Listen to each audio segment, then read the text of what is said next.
আপনার আমার বাড়ির মেয়ে, আপনার আমার বাড়ির কন্যা, আমাদের তিলোত্তমাকে আমরা ভুলে গেলে চলবে না।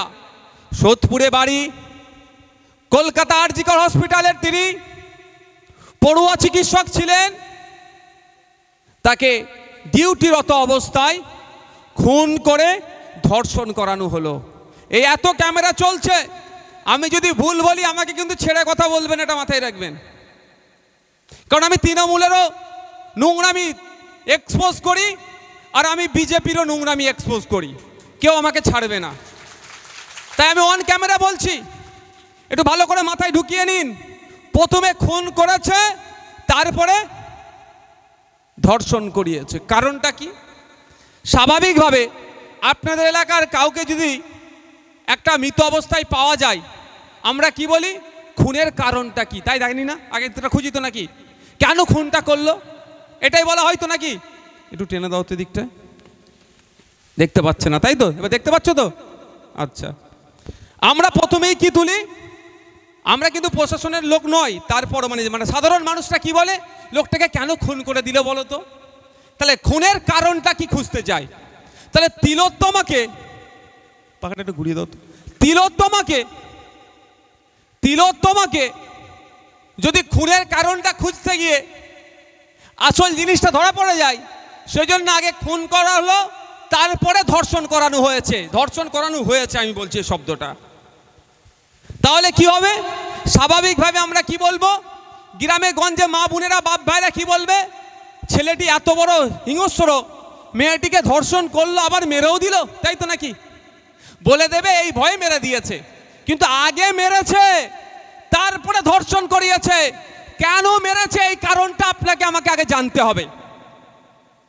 এখন সমাজে বিশাল স্লোগান চলছে, হিন্দু হিন্দু ভাই ভাই, আর কেউ বলছে মুসলমান মুসলমান ভাই ভাই।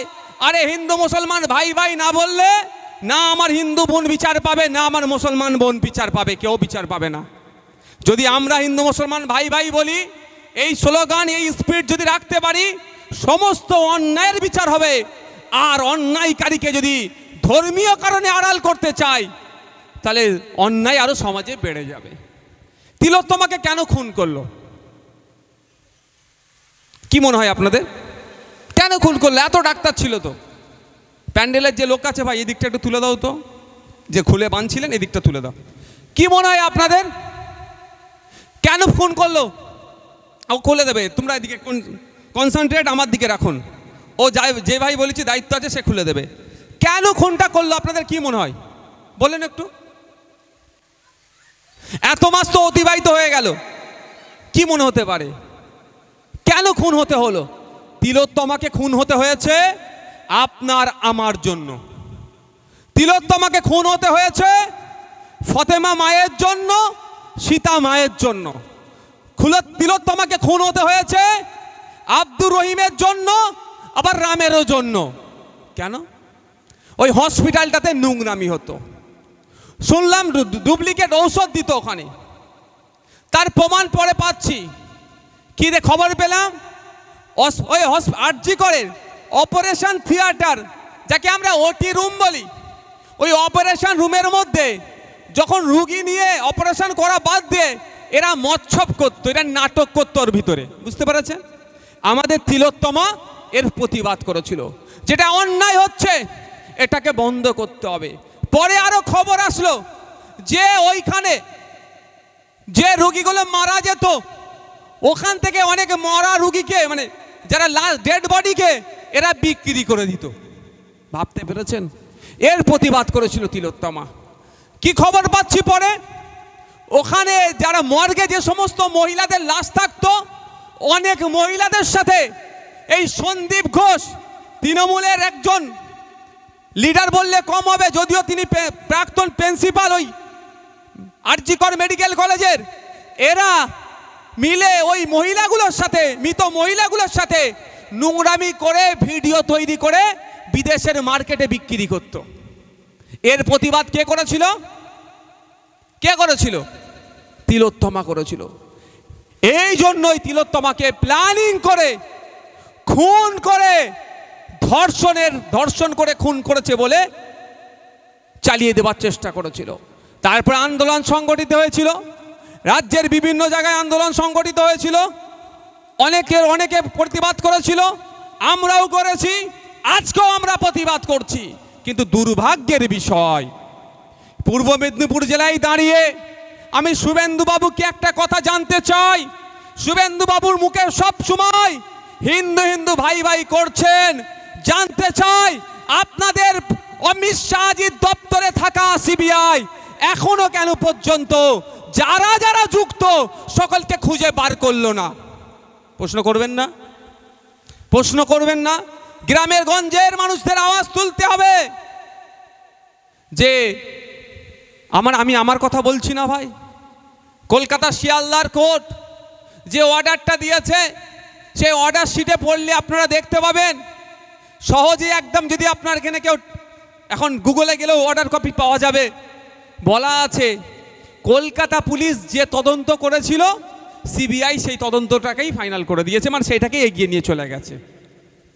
কলকাতা হাইকোর্ট কলকাতা পুলিশ ঠিকঠাক তদন্ত নাও করতে পারে এই আশঙ্কাতে কি করেছিল, সিবিআইয়ের হাতে দিয়েছিল যাতে সঠিকভাবে তদন্ত হয়।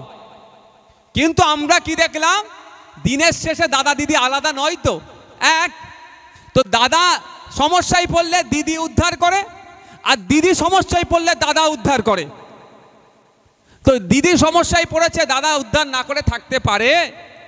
দাদার হাতে সিবিআই, সেই সিবিআই কিন্তু দায়িত্ব নেওয়ার পরে কোনো তদন্ত করেনি, পুলিশ যেটা করেছে সেটাকেই চালিয়ে দিল।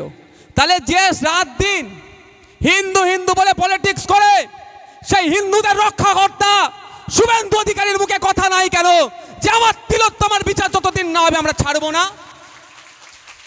প্রশ্ন করবেন না আপনারা? হিন্দু মুসলিম নির্বিশেষে আওয়াজ তুলবেন যে তিলোত্তমা আমাদের জন্য খুন হয়েছে, আমাদের বাড়ির মেয়েদের ইজ্জত বাঁচানোর জন্য খুন হয়েছে, আমাদের পেশেন্টদের জন্য খুন হতে হয়েছে। তার তিলোত্তমা কবে বিচার পাবে?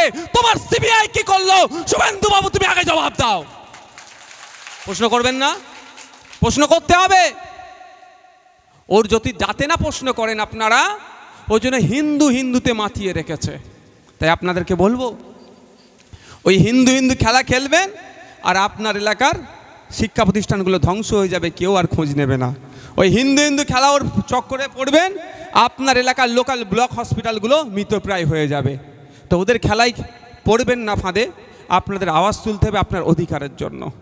দেখুন, তৃণমূলের পক্ষ থেকে এই গতকালকে একটা পোস্ট হয়েছে, আপনাদের এলাকার ছিলেন গো, ওটার নামটা কি বলেন না, তৃণমূলের প্রার্থী ছিলেন, হ্যাঁ ওই জোকার টাইপের একটা আছে না, আমি শব্দটা তুলে নিলাম ভাই, শব্দটা আমি তুলে নিলাম, আমি প্রত্যাহার করলাম এই শব্দটাকে, আমি মাইক থেকে বলি না। কিন্তু সত্যিকারের কথা আপনি বলুন তো, কেমন খেঁচাখেঁচি করে না? বুথ স্তরের কর্মীরা যথেষ্ট মেহনত করে, আর ওরা পাঁচিলে উঠে বসে থাকে। বুঝতে পেরেছেন কি বলছি? ওরা পাঁচিলে উঠে বসে থাকে, যেদিকে হাওয়া যাবে সেদিকে লাফ মারবে। যাক, আমি বড়ে বলছি, আজকে বাংলা মাসের বৈশাখ মাসের কত তারিখ? পয়লা বৈশাখ। হ্যাঁ, এটা ভুললে হবে না, আমাদের শিকড় হচ্ছে বাংলা, আমরা বাঙালি, আমাদের শিকড় কোথায়? বাংলা, এটা মাথায় রাখতে হবে। আরও ইংলিশ মাস আছে, হিজরি সন আছে, সেগুলো মাথায় অনেকে রাখবেন, আমি সেগুলো না বলবো না, কিন্তু বাংলাটা আমাদের ভুলে গেলে চলবে না, বাংলা আমাদের মাতৃভাষা। তাই 1400 কত গো 32, তাই তো নাকি? না ভুল বলছি আবার? হ্যাঁ, 1432 সনের আজকে, অর্থাৎ বাংলা নববর্ষ। ইন্ডিয়ান সেকুলার ফান্ডের পক্ষ থেকে বাংলা নববর্ষের জন্য রাজ্যের সমস্ত বা রাজ্যের বাইরে সারা পৃথিবীতে যে সমস্ত বাঙালি মানুষজন বাংলায় কথা বলেন, তাদেরকে আমরা শুভেচ্ছা ভালোবাসা জানাচ্ছি।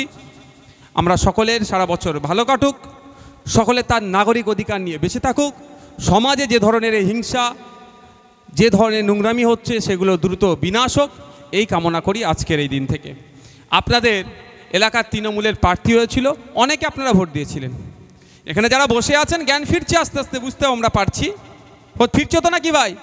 যে সাপ হয়ে কামড়াচ্ছে ওই ওজা হয়ে ঝাড়ার চেষ্টা করছে, তো অনেকের জ্ঞান ফিরছে। তো অনেকে ভোট দিয়েছিলেন। তিনি গতকালকে একটা শান্তিপূর্ণ মিছিলের পুলিশ লাঠিচার্জ করেছে, সেই ভিডিওটাকে পোস্ট করে কি বলছে, দাঙ্গাবাজ ঠ্যাঙাও দাঙ্গাবাজদের। আচ্ছা, হাতে কি তাদের অস্ত্র ছিল? একটা লাঠি পর্যন্ত তাদের হাতে ছিল না, ওই পতাকা নিয়ে আসার জন্য যেগুলো থাকে কয়েকজনের হাতে ছিল।